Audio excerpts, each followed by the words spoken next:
Great. Okay. All right, we're going to get started here. Hello, everyone. Thank you for joining us for the Return of Journal Club, hosted by the Cannabis Chemistry Subdivision at the American Chemical Society.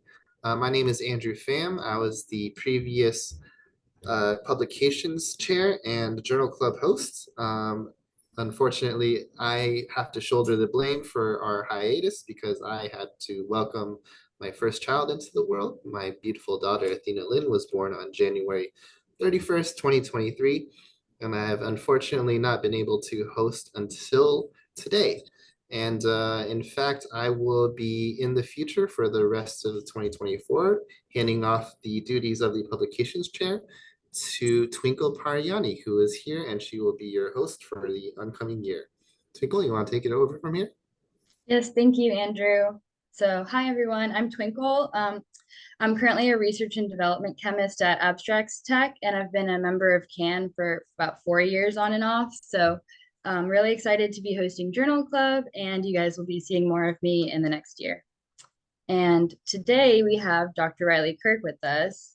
Dr. Riley Kirk received her PhD from the University of Rhode Island in pharmaceutical sciences, specializing in the chemistry of pharmacology and medicinal plants and fungi.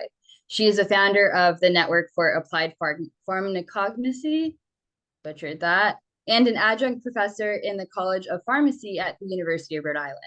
She's the host of the Bioactive podcast and advocate for science communication and education. You can follow her at her social media, which we'll post in the comment, and where she attempts to destigmatize and inform consumers and patients through her educational cannabis content. So today we'll be watching this presentation, and then at the end there'll be some time for questions or discussions, comments, anything like that. So I'll let Riley take it away. Thank you. Awesome. Thank you so much for that introduction, Twinkle.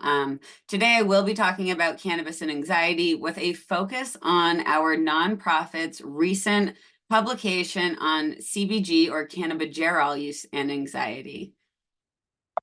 Oops. Okay. So the overview of today's talk is we're going to first just talk about what causes anxiety, why so many people do have anxiety, especially living here in the United States, some previous knowledge that we've acquired on cannabis, cannabinoids, and anxiety. Our recent case study, I'm going to kind of walk you through what the patient was experiencing and what kind of therapy that they were able to get using cannabis. And then we're going to talk about data and context, because all of this data is really cool. We have some awesome background knowledge on CBG and anxiety, CBD and anxiety, THC and anxiety, but we really need to put that into the personal context because we're really not exploring everything in these scientific studies, but we are exploring some of the pieces of the puzzle that help us understand this a little bit more. So first, what causes anxiety? I've experienced anxiety. Probably everybody listening to this has experienced anxiety at some point in their life. It's part of the human experience, right? But we shouldn't be having anxiety all the time. We shouldn't be having chronic anxiety. And that's really where this becomes an issue from a medical perspective.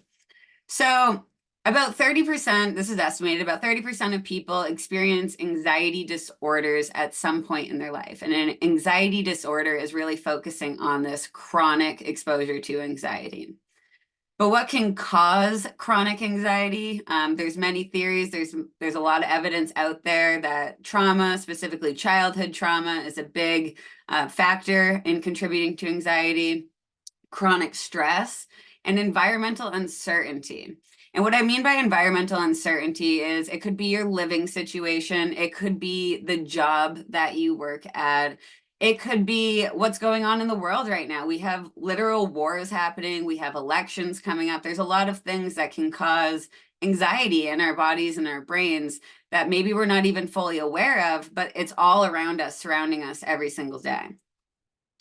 Now, of course, there's also a genetic component to anxiety, with a similar number of 30% of anxiety conditions being linked to some sort of heritable aspect here. And this is linked to genes in the serotonin, catecholaminergic system, and potentially, and I highly believe this one, the endocannabinoid system.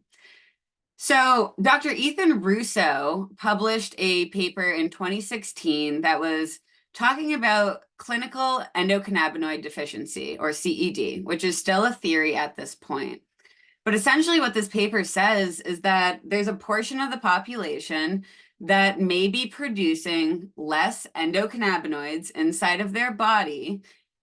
And because they're producing less of these molecules, they're going to have increased anxiety, increased pain or fibromyalgia, IBS, IBD, some gut issues. All of these could be linked to our body not being able to produce enough endocannabinoids.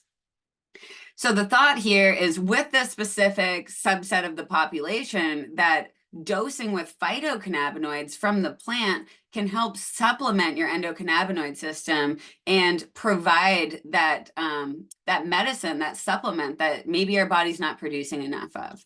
So that's kind of the rationale behind the endocannabinoid system being linked potentially genetically to anxiety as well. Now, THC and anxiety is a very, very well documented phenomenon in the cannabis world. You'll hear a lot of people say, oh, you know, I don't smoke anymore. It gave me crazy anxiety. And when we think about THC and anxiety, when we think about cannabis and anxiety, we really need to focus on dose. Because honestly, with any drug, the dose determines the poison, right? If you take a tiny bit of something, you're going to have a different response than taking a large amount of that same thing. So what we've learned with THC specifically is that at low doses, it can absolutely help alleviate anxiety. And this is thought to be THC acting on the cannabinoid 1 receptor on the cortical glutamatergic terminals. We don't really need to focus on the details here, but what this means is at low doses, THC is essentially selectively binding to specific receptors on specific neurons. However, when we take much higher doses of THC, this can cause anxiety, and it can actually be very debilitating for a lot of people, and we really want to avoid that for most of the population. So for high doses, you reach this threshold where THC is now able to bind to and activate CB1 receptors on the GABAergic terminals of neurons, causing a different unwanted response. Now, there's a lot of questions here in general of what constitutes a low dose and what constitutes a high dose. Is a low dose sub-milligram? Is a low dose, if you were taking an edible, 5 milligrams, or if someone's not processing an edible fully, as most of the population does, is it 50 milligrams? So this is something that we still need, quite a bit of research on, but we also need just community data to see what these low doses might be and what these high doses might be that we're trying to avoid. And then, of course, it also depends on consumption method. For some people, smoking definitely causes anxiety because when you smoke, you're going to feel the peak amount of that effect within 7 minutes of smoking. So it kind of hits you quickly. It hits you kind of like a train. Versus an edible, it's like maybe that it just, I don't want to give a bad example here, but it's a much slower journey up to the cannabis mountain. However, we process THC differently in edible form. So people also respond to that differently than smoking. So smoking versus edibles, we'll talk about consumption methods at the end, but THC can definitely cause anxiety. And for a lot of people, including myself, we use THC to alleviate anxiety. And this is called the biphasic response, showing complete differences depending on the dose. For CBD and anxiety, we also do have some evidence. We have evidence at the clinical level. We have neuroimaging studies. We also have in silico and in vitro data in the lab. But also what's important to note about CBD is it is an extremely promiscuous molecule, meaning it doesn't just activate and bind to one receptor. It's really acting almost globally in our body, and it's very difficult for us to understand the full picture of what's happening with CBD in our body. And that's actually pretty remarkable that we don't know the full story for such a commonly used supplement natural product, but that just kind of shows how complex natural products can be. So some of these clinical studies evaluating CBD for anxiety in humans have shown that really a minimum dose that you need to show these clinical responses is 200 milligrams. And it's kind of anywhere between 200 and 600 milligrams that the literature is really saying is the effective dose for pure CBD for relieving anxiety. We also have neuroimaging studies that really back this up, showing that there was about 400 milligrams needed of CBD to relate to reduced anxiety. And it has been hypothesized that the CB1 receptor is involved in this because CBD can interact with this receptor, but in a different way than THC does. It actually interacts in a completely different area of that receptor. We also think that TRPV1 receptors are involved in this, and also the serotonin 5-HT1A receptors, not to be confused with the 2A receptors, which are the main target of most psychedelics. But really the focus of today's talk is on CBG or cannabigerol and anxiety. And I really want to focus on this because this is really one of the first studies ever that has highlighted CBG as a potential treatment option for anxiety. So let's talk about some of the background on what we know about CBG interacting with the endocannabinoid system. And this is not simple pharmacology. There's a lot going on here. So first, at the cannabinoid receptors, when we're talking about the ECS, we know that CBG can bind to and potentially activate these receptors, but it has pretty low affinity. So it's not going to work in a similar way as, maybe THC does on these receptors. But maybe more interestingly, we also have evidence that it can inhibit anandamide uptake in our body. So what does that mean? Anandamide is an endocannabinoid that our body produces, and it is part of the signaling system of our endogenous cannabinoid system. And similar to the concept of SSRIs, if we were able to essentially inhibit the reuptake of these neurotransmitters, it's allowing them to have more time in these synaptic areas to actually interact with the receptors and do their thing. So if CBG can inhibit anandamide uptake, that is one potential way that it could contribute to an anxiolytic effect of removing anxiety for some people. But again, we don't really have the evidence to back this up. We also know that G protein coupled receptor GPR55 is now a member of the kind of wider endocannabinoid system, and CBG has been shown to weakly inhibit LPI response on this receptor. So how is this relevant? It means it could have implications for inflammation and pain signaling. And a lot of our community is using CBG to manage pain. And pain could also be related to anxiety. A lot of people do have some form of medical anxiety when they feel that their increased pain or inflammation in their brain and that they're doing a lot of damage to their body through having these symptoms. And whether CBG can help actually reducing the pain, which can reduce anxiety, or it's directly reducing anxiety, both of these do matter from a patient perspective. Now, CBG has also been shown to have effects on the body elsewhere beyond the endocannabinoid system. But is there really anything beyond the endocannabinoid system? Because the ECS is involved in essentially everything in the body. But we know that similar to CBD, but differently, CBG does interact with serotonin receptors, the same one, 5-HT1A. But instead of being a direct agonist, like we have for data confirming that CBD is an agonist, CBG acts as a neutral antagonist, meaning it can block both agonists and inverse agonists. So now the question arises, could CBD and CBG be kind of canceling each other out? Or is there a synergy that we haven't really unlocked yet? But we know that there is some sort of crosstalk at this receptor level. We also know for the PPAR gamma nuclear receptors, which are involved in fatty acid metabolism and insulin sensitivity, CBG has some activity here, and so does THC and CBD, but CBG is a bit stronger. And then also agonistic or activating activity on the A2 adrenoceptors. So this is involved in analgesia, and again, pain signaling. So we have a lot of data that CBG could definitely be used as a pain management tool. But again, we don't really know how this relates back to anxiety. But the reason I'm putting all of this onto these slides is not for you to memorize how CBG acts in the body. It's really to paint this picture of complexity.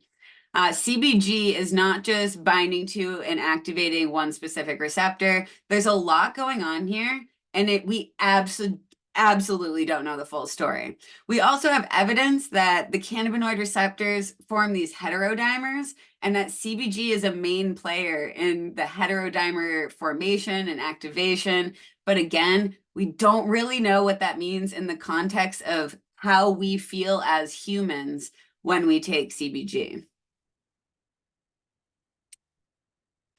So now I want to walk you through a recent case study published by our nonprofit, the Network of Applied Pharmacognosy, with CBG and CBD and anxiety. And we're going to talk about Jane Doe's story here. So we're going to be referring to her as Jane.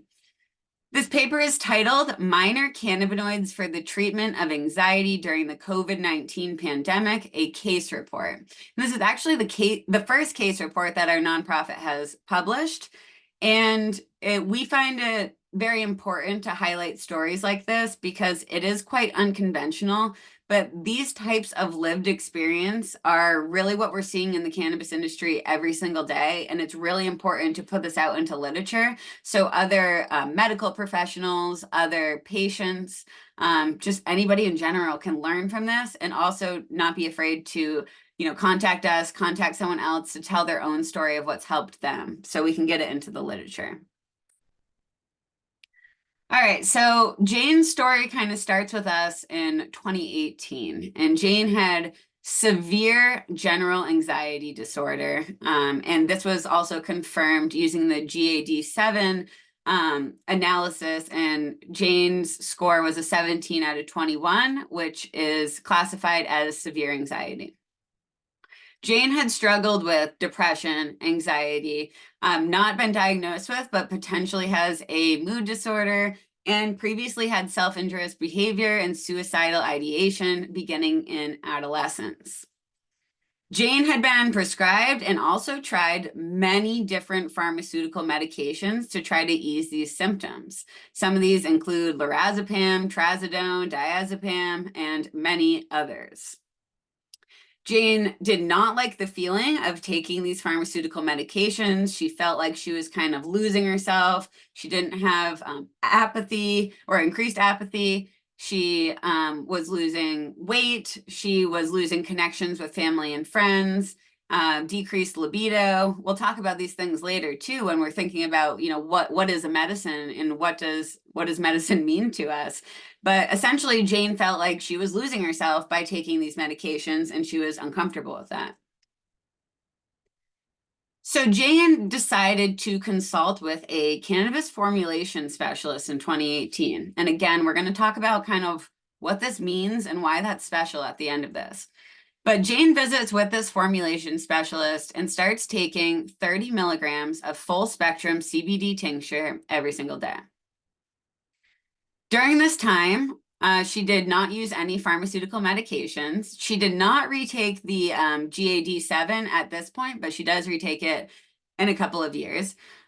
She had decreased anxiety with the implementation of the CBD as measured by increased executive functioning and sleep quality, and reduced stress-linked behaviors such as hair pulling and nail biting. But then something happened in 2020 that really messed up a lot of people, including Jane, and that was the 2020 COVID pandemic.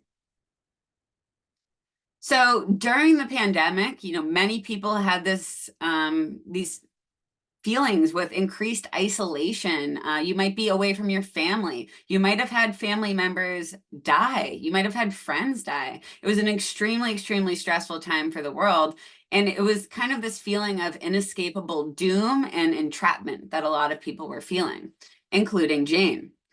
So Jane goes to this formulation specialist again and says, hey, listen, my anxiety has gotten significantly worse from staying at home and during this pandemic.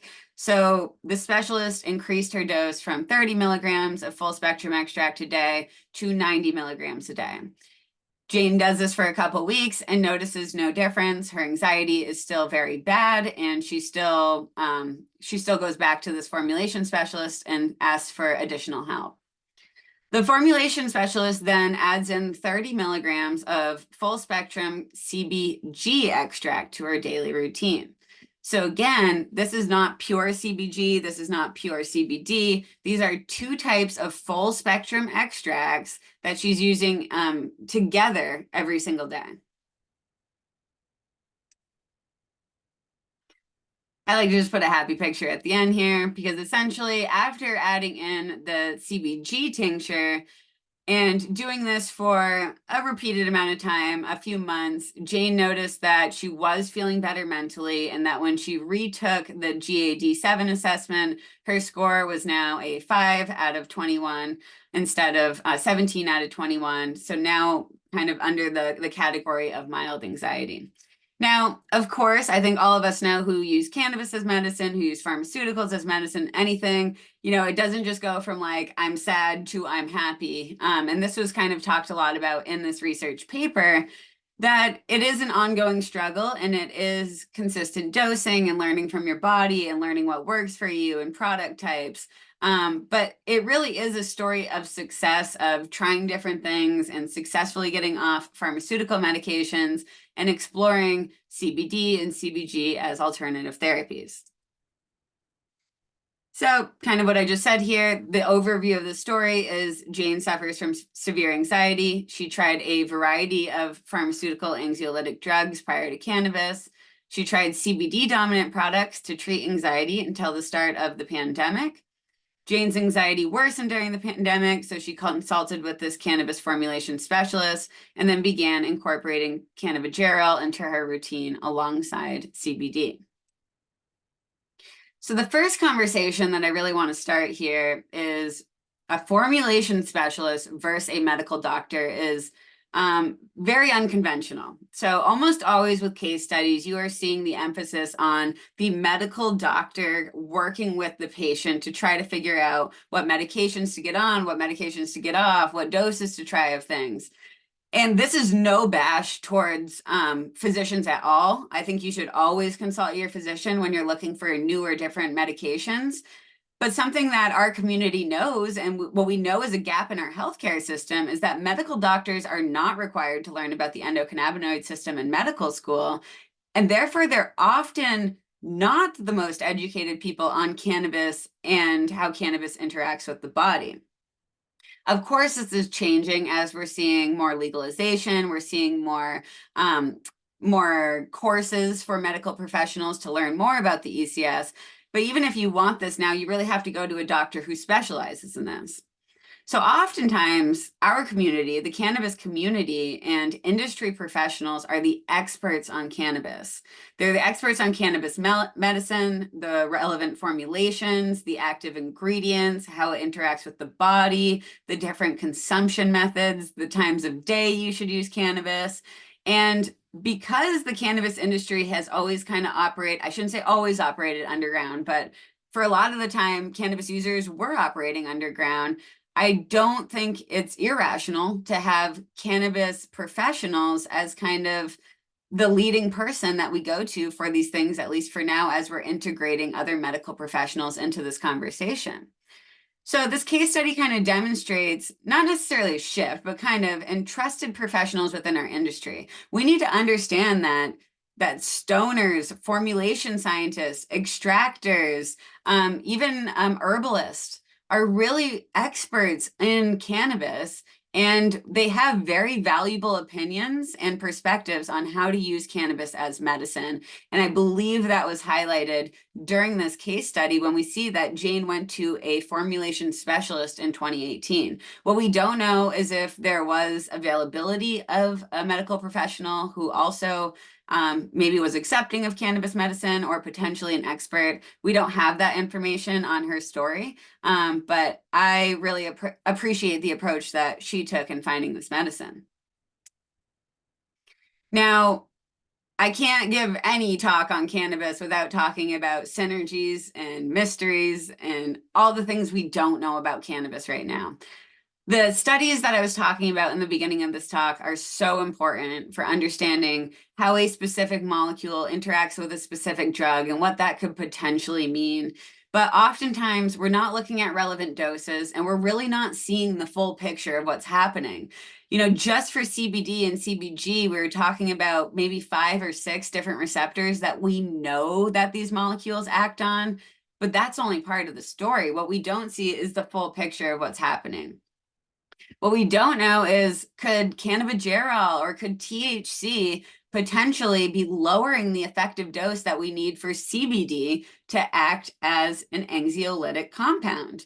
You know, when we see these numbers, like you need 200 milligrams of CBD or 400 milligrams of CBD, that's a lot of one single compound. And typically with natural products, you have this level of synergy, of redundancy of these molecules looking very similar and maybe having similar pharmacological profiles, but acting in slightly different ways that allows us to lower the effective dose of each of these single compounds being used. That's something we don't know yet, but I think we will know, hopefully, in the upcoming years. Is it even possible to quantify what is occurring at the molecular basis when a patient is using 2 different full spectrum extracts with different majority active compounds? This is a really, really difficult question because in my head, I think we need many more like omics type software to really understand this full picture. And I'm not sure we even have the data or the ability to look at something like that right now. But also the question is, do we need to? Is that the only way that we can quantify medicine at the molecular level? Or can we see these measurable outcomes and things like case studies and community data that can allow us to understand what products work the best and at what dose with what majority active ingredients, to start to kind of shape this picture of potentially what the therapeutic aspects of different types of medicine could be. As I mentioned earlier, CBG and CBD both have demonstrated binding affinity at the serotonin 5-HT1A receptor, which is a well-known therapeutic target for a variety of mental health conditions. That could be one of the reasons why we see CBG and CBD having this anxiolytic potential, but there's likely probably a lot more to that story because both full spectrum products that Jane Doe was using during the study also contain trace amounts of THC. Legally, hemp products, CBD or CBG dominant, have to fall below the threshold of 0.3% THC. But that 0.3% could very well be enough to be able to experience these low dose THC anxiolytic responses that we have documented in literature so well. Lastly, when we talk, well, not lastly, I think I have a couple more slides, but when we talk about tinctures, when we talk about edibles, when we talk about these different products, we need to think of also what's happening in our bodies as we metabolize them. We know that THC and CBD are turned into different molecules during the metabolism process in our liver. And we don't have a great profile on every single metabolite for every single parent molecule and what that could mean for potential medicinal benefits. It could be a great thing, it could be a not so great thing, we're just not sure, but consumption method absolutely matters when we're thinking about anxiety, when we're thinking about pain, really when we're thinking about anything to do with cannabis and medicine. We have very, very little data on a lot of the other cannabinoids like CBN, CBC, CBE, and what their potential role on anxiety could be. CBN is often talked about as acting really, really similar to THC, but in a weaker way.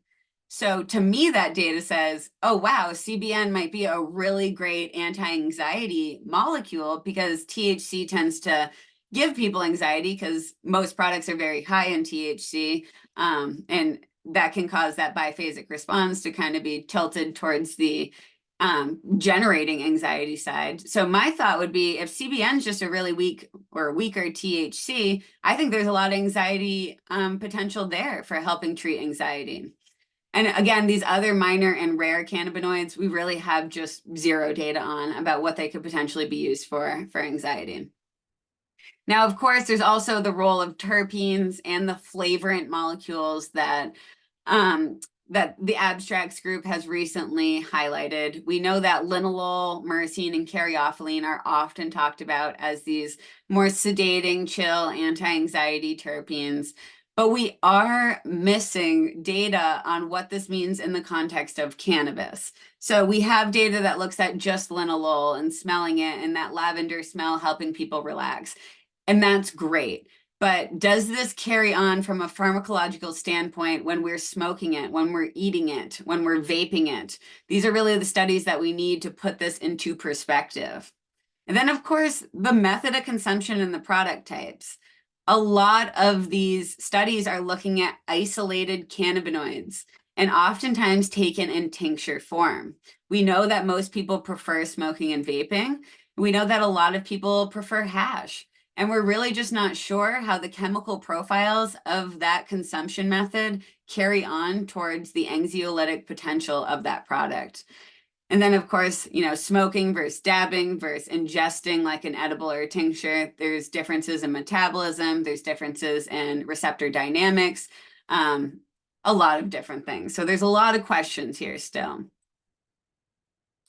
And then comparing these therapies, I think very few medicines are absolutely perfect, right? So we're often kind of just balancing out our options.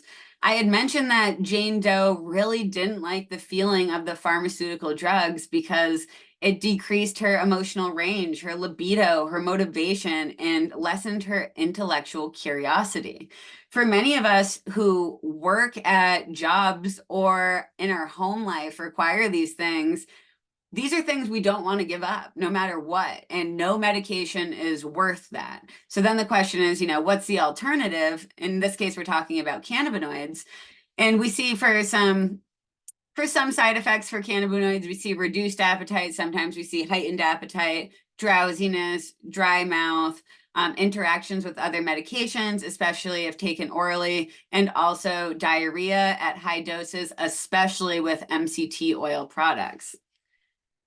So then there's also the time to symptom management. When we're talking about anxiety and depression, we're usually looking for something to work quite rapidly because it's a very uncomfortable state to be in our brain, and we want to fix that. So with pharmaceutical treatments like SSRIs, it can take weeks, if not months, to feel the relief of the symptoms. That is really not helpful or relevant for a lot of anxiety episodes. I mean, think of maybe your worst anxiety episode. Did you have time to go consult with a doctor, get a prescription, go to the pharmacy, pick up your medication, integrate it into your routine, take that for a few weeks, and then potentially have better anxiety? That's a journey. That's a lot to go through. And for people with crippling anxiety, that's just not practical. With cannabinoids, we can provide rapid acute relief from anxiety, especially if taking in the form of smoking and vaping, and allow for greater control of that anxiety within as little as 2 days. And I would also say in as little as 2 minutes in some cases. So for acute anxiety episodes, I definitely think that cannabinoids are a much more practical approach compared to pharmaceutical treatments, but also for chronic treatment as well. With that, I would like to thank my co-workers on this study, Dr. Miyabi Shields and Dr. Paloma Lefelt. Both of these people have been absolute advocates in this world for the use of cannabis for anxiety, and also wanted to shout out our nonprofit who is behind the publication of this, the Network of Applied Pharmacognosy. We are a fiscally sponsored 501c3 organization focused on real-world data and amplifying natural medicine research. If you want to contact me, you can email me at riley@appliedpharmacognosy.org. And if you want a copy of this paper, you can also email me there because this paper is behind a paywall and we don't like that. So hopefully in the future, we will just be publishing in open access journals. So with that, I'd love to just kind of start the conversation or take any questions. It doesn't need to be questions just to me. It could be questions to everyone, the community. It's kind of up to you. Thank you so much, Riley. That was an awesome presentation. Thanks. Does CBG have an established safety profile? Andrew wonders. Ooh, not that I know of. I know it is well tolerated in relatively high amounts, and I don't know if anybody on this call has ever taken CBG products or smoked CBG flower. But it's often thought of as like a non-psychotropic cannabinoid, meaning it doesn't make you feel high. But I've taken some tinctures that are absolutely psychotropic, and they have less than 0.3% THC, but they're at higher doses. I think cannabinoids in general, cannabis products in general, have a very, very wide safety index. So they are safe at relatively high doses, but I don't know the number like off the top of my head, or even if it exists, of like what that is. Okay, thank you for that. We have another question. Many cannabis edibles in California are starting to incorporate CBG into their products, including brands like Wild and Camino. These formulations combine THC dosing around 5 to 10 milligrams CBG, combined with THC, dosing around 5 to 10 milligrams of CBG per serving. At such low levels, do you think this is having a true impact on consumer experience, or does it lean into marketing tactics providing more than an effective dose? So just to confirm, this was 5 to 10 of THC and 5 to 10 of CBG? No. Okay, what They was didn't that? specify the THC. They just said combining THC with about 5 to 10 milligrams of CBG. Yeah, I don't know if that is a reasonable amount. I think it would be a reasonable amount to start with if you've never taken a CBG product. I think there definitely is some sort of synergy happening there, and it does have unique pharmacology compared to something like THC. So I don't think that's completely uncalled for, but I will say that I think smoking CBG has some really unique feelings, and I think the high dose tinctures are like the most therapeutic options for CBG, just from what I've seen for myself and the community. Of course, that could be different depending on person to person, but I think everything is partially marketing in the cannabis world, right? So partially marketing. I would also want to know what they're marketing it as. Is it pain relief? Is it a sedative type product? I'm just kind of curious there. I haven't seen many like uplifting products have high amounts of CBG in it, but I definitely wonder that with CBD also, because sometimes there'll be things like 2 milligrams of CBD in a high THC, high concentration THC product. And knowing that the effective dose is somewhere upwards of 200 milligrams it's definitely interesting that most of the CBD products on the market are very low dose in comparison. yeah, I mean, sometimes you buy tinctures that have like a total of 200 milligrams in the entire bottle, meaning every time you're taking it, you're taking like 2 milligrams, maybe 3 milligrams. And if you genuinely feel like that's helping you, that's amazing. Keep doing it. I want to emphasize that we don't understand this type of like entourage effect with full spectrum extracts versus isolated compounds, and that the studies that have looked at CBD are really just looking at that isolated molecule. And I genuinely think that with the presence of THC, with the presence of CBG and these other molecules in the plant, that dose would be lowered substantially. I can't make a guess of what the new dose would be because we don't have that evidence yet, but I'm sure it would be significantly lower. Okay, and just to follow up on that, she said that they were marketed as recover formulations. Yeah. Okay, and then we have another question here. You mentioned the hypothesis by Russo that endocannabinoids may be low and lead to certain issues. You mentioned taking phytocannabinoids to supplement these, but what about taking endocannabinoids, e.g. anandamide and others that are known as supplements? Is this something that has been studied? Are they orally bioavailable? Yeah, great question. And I think a lot of people have thought about this. The issue with taking endocannabinoids as supplements is they are almost immediately metabolized when they go into your body. So the beauty of the ECS, of our endocannabinoid system is you have these spots on your neurons, and those endocannabinoids are produced on the spot when they're needed on that neuron, sent to the other neuron, immediately utilized, and then broken down and recycled and start again. So we're not really, of course, we have endocannabinoids in our like systemic blood flow, but really like it's about that like refined use where it's needed for the endocannabinoid system.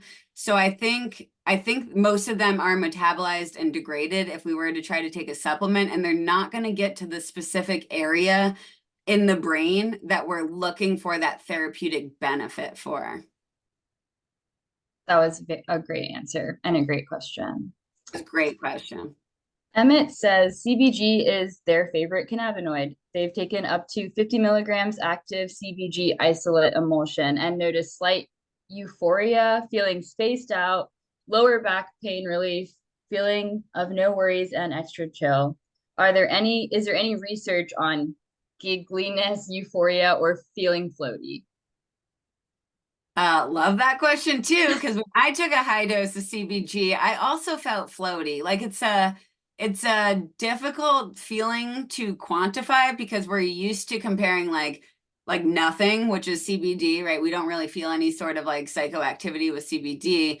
Or as THC, we feel that like very distinct high.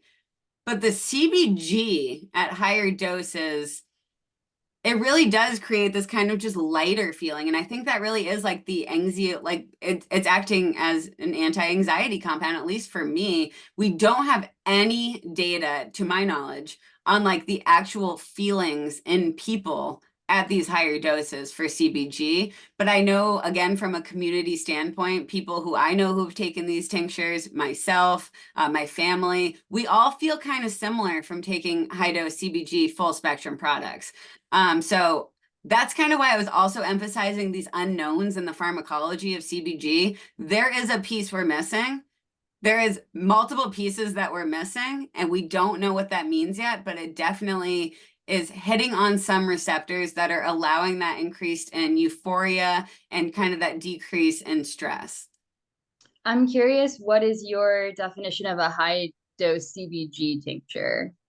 I'll look for the actual tincture. I want to say it was like 50 to 100 milligrams, but I can't, I will like let you know if I know the guy who makes the tincture, so I can ask him too. But it's been a little while since I tried it.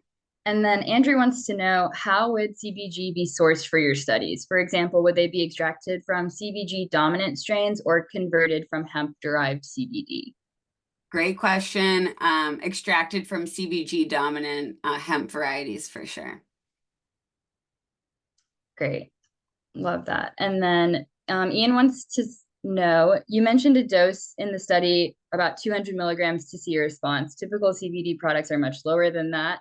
Can you comment on if maybe folks who want to use CBD for this ailment the paper studied may be dosing too low to feel any beneficial effects? And can you post a citation for the study? Oh yeah, sorry about that. I thought I had that citation in there.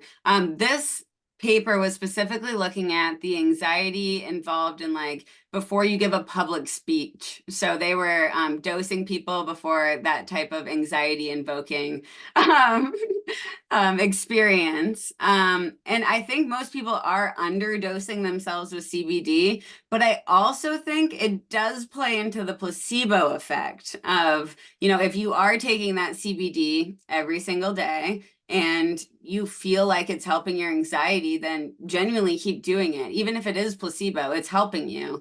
But yeah, all these studies are showing really 200 to 600 milligrams. But that's also a lot for your body to process, which is why I'm also kind of advocating for these more full spectrum products. I know personally when I make products at home, I'm extracting them from CBD flower and I'm making a full spectrum extract. And then I get CBD isolate that I add into my full spectrum extract. So I'm increasing the amount of CBD, but I also have all those other molecules present. And I think that's kind of a more practical way to go about it instead of just taking these, massive capsules of just CBD. But one benefit to having really high amounts, 200 milligrams of CBD, if you're taking that every day, it is a very predictable response compared to if you were using a bunch of different full spectrum extracts that might provide just a little more variability, which a lot of people with anxiety just don't want to deal with. So I do think, they do make capsules that have 100 milligrams each or 200 milligrams each. They have gummies that are pretty high dose. So I do think most people are underdosing themselves. But if you're feeling good from the dose you're using, that's great. We know from data that humans tolerate CBD at pretty high levels, like up to a gram a day. I would not try to get to up to a gram a day, but if you even look at like FDA approved drug like Epidiolex, they're giving people about a gram a day of Epidiolex for seizure conditions. So even with not even anxiety, but seizures, we're still seeing that amount of CBD needed for a noticeable physiological response is quite high. I think we're just used to kind of using what I call the natural ratio of compounds present in a plant extract and thinking that is, the perfect formulation. I definitely think that for a lot of products. But, if data is saying that you need a lot more CBD, then supplementing and increasing the amount of CBD could definitely help. Great response. I think that I love the idea. I think also a lot of people in non-legal states have access to CBD products that are just CBD isolates in their product and less full spectrum products. When I lived in Georgia, it was a couple years ago, but it was very difficult to find something that was full spectrum. And a lot of places would sell low dose CBD tinctures or low dose CBD cookies or something like that. And it's just interesting to see how the market adapts in different places, and in places like where there's legal access, there are these full spectrum products that we think work better. Yeah, and I will also, I don't know if I'm allowed to do this, but I'll shout out some companies of how I make my products. You can buy quality hemp from the hemp mine. You can buy them from Arrowleaf Hemp. Hemp is legal to purchase online in any state. You can get that shipped to you. You can create your own extract in oil. And then you can buy pure CBD isolate from Future Compounds for very cheap. And you can weigh that out on a scale and add it into your full spectrum extract at the percentage that you want. You could even start at a lower percentage, see how you react to that. And you can always add more in if you want to later. It's really, we have all this data. That's awesome. But it's really this practice of self-experimentation alongside research, alongside the art of listening to your body in order to kind of refine your dose and your product type. And similar with hemp, we have the entourage effect happening here where some flower type might be very uplifting to you, whereas some might be very sedating. So again, you might need to kind of practice on what types of flower you're extracting and how that reacts with your body. Someone wants to know, they were struck by you mentioning CBG as inhibiting anandamide production or uptake. Can you elaborate on the implication here? Again, I don't know if we know the full implication, but in my head, I think of this kind of parallel to SSRIs, where if we can keep anandamide present in the synapse longer, that it could potentially have increased efficacy as a natural, like our body's medicine. So in this case, we're not having an actual, we're not introducing a phytocannabinoid to directly bind to a receptor. Instead, this phytocannabinoid is essentially just preventing the breakdown of anandamide for longer, so it's able to interact with those receptors longer and potentially have increased medicinal benefits. We do not know the full story of what this really means from a pharmacological standpoint, from a human-based standpoint. We're still kind of up in the air there, but I think it has a lot of potential as a potential anti-anxiety drug, mood enhancer, as a appetite stimulant. I think there's a lot of potential of what it could mean for us. I was just wondering, I'm not very familiar with like the biphasic response. Are there other drugs or compounds that we would know about that exhibit this response in people? CBD has been shown to have a biphasic response for sleep, where CBD at lower doses could be stimulating and kind of help keep you awake and alert, but at much higher doses, it could be sedating. So used to help relax you and get you ready for bed, I guess, in some way. But I would argue that every single drug ever has a biphasic response, because if you take a little bit of it, even if that biphasic response is like death versus something else, like every drug has a therapeutic window, and that window is specific for a specific response. So, but it's well documented for THC and CBD, but I'm sure there's many other drugs that show that.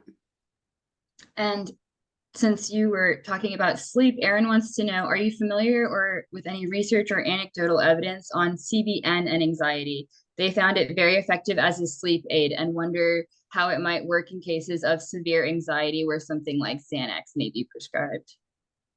Yes, I'm not aware of research. I could just be not reading the right research here, but as I kind of mentioned, I think theoretically CBN would be an excellent candidate for an anti-anxiety compound.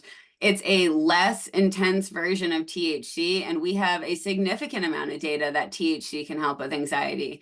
And again, if it's really about teetering on that threshold of causing anxiety and alleviating anxiety, if you have a weaker compound, that teeter is a little easier to handle. At least theoretically, I would think so, and that it would be able to help people in low doses activate those CB1 receptors, facilitate that chill feeling that you get from being medicated, but to a lesser degree, so that you don't have to worry about getting that overwhelming anxiety.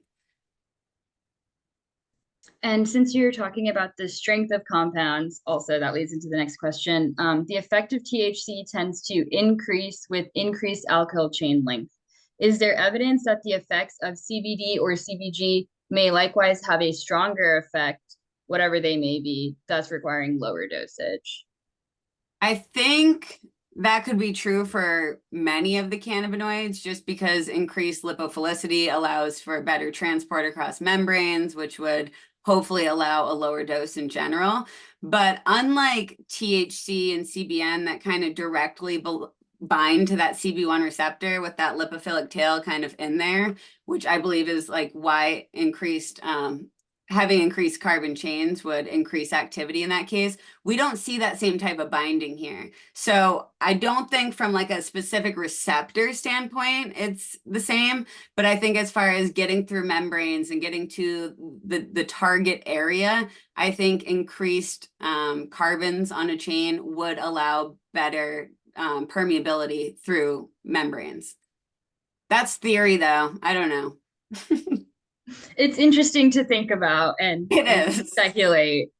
Okay, and then we're almost at the end of our time slot here. We don't have any more questions, but I'll give someone a few minutes and if they want to ask one last question. And I wanted to ask you, since this is through the Journal Club for the publication, what was the process like of publishing this unique case study with a nonprofit, and how might it differ from traditional publishing experiences in academia or the industry? Yeah, that's a good question. I mean, first, it was awesome just to know that people trust us enough to share this kind of intimate story, because it's not easy for a lot of people to be open about that, especially with severe mental health episodes happening in the past. So it was very validating and encouraging for us to know that we've created a community that's comfortable enough and trusts us enough to come to us with that. But the actual writing part was kind of similar to an academic process, but just a huge shout out to Dr. Paloma Leifelt, because she really thinks about research and medicine from a patient first perspective. And it's so refreshing. We're we didn't, force Jane to tell us anything that she didn't want to tell us. She was happy to kind of turn over anything she wanted to. The process was relatively quick and easy to actually get it published.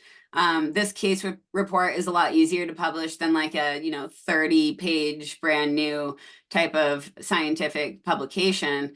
But I would just say it was like, it was validating, and we felt like we were really doing something for our community by highlighting a story like this that maybe through traditional academic systems would never get published, because it is completely outside the norm as far as like medical professionals, direct involvement, and just like the metrics we had to evaluate this. And honestly, the lack of background research that we have on compounds like CBG for anxiety. So for me, it was kind of this nice paradigm shift towards our community really highlighting these personal stories, because we haven't been able to do cannabis research for a really long time to like this degree. So community stories hold so much weight in cannabis and in natural products. And I think we were able to kind of tell her story from both a like plant first perspective and a patient first perspective.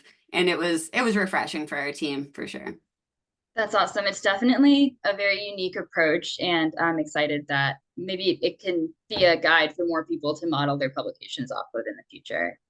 Thank you. Yeah, and we're hoping to publish more too, as more people kind of come forward about their experience, their unique dosing, their unique product types, and they want to get that story out there. We want to be an avenue for people to share their lived experience. That's awesome. Emmett wants to know about the publication. Emmett, if you email Riley, which her email is up on the screen right now, she said she would be happy to share a free version of the publication. And we are right at 11 o'clock now. So I think unless there's any more questions, we will stop this meeting, and I'm going to drop Riley's social media in the comments. Thank you guys all. And this will be up on YouTube, and please join us again in March for the next journal club. Cool. Thank you, Twinkle. Thank you, everyone, for Thank attending. you, Riley. Thank you, everyone.